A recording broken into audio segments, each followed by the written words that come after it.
అత్తయ్య ఏం చేశారు ఈరోజు వంటలు? ఈరోజు అమ్మా రా చూపిస్తాను, నాకు కూడా ఆకలి అవుతుంది, తినాలి.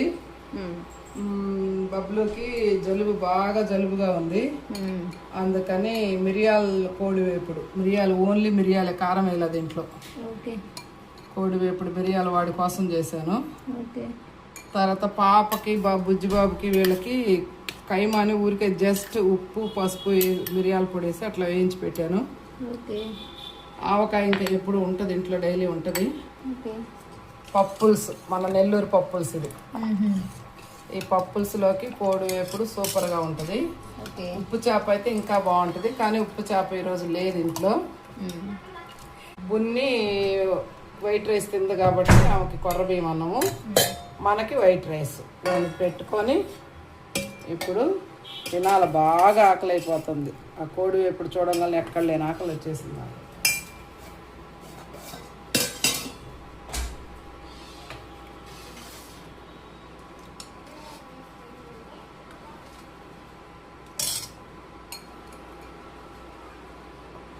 చేయటం బబ్బులుకని చేసా కానీ సగం నేనే తింటా, ఇంకెవరు తినరు, మిగతా వాళ్ళు తినరు, నాకు వాడికి.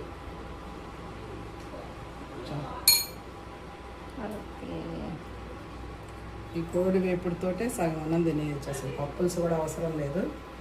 బాగా మెత్తగా ఉడికింది. పీస్ చూడు ఇట్లా ఉడకాలి, ఇట్లా ఉడికితే ఆ పీస్ ఇట్లా కలుపుకొని ఈ కోడి వేపుడుతోటి తినేయచ్చు. ఓకే.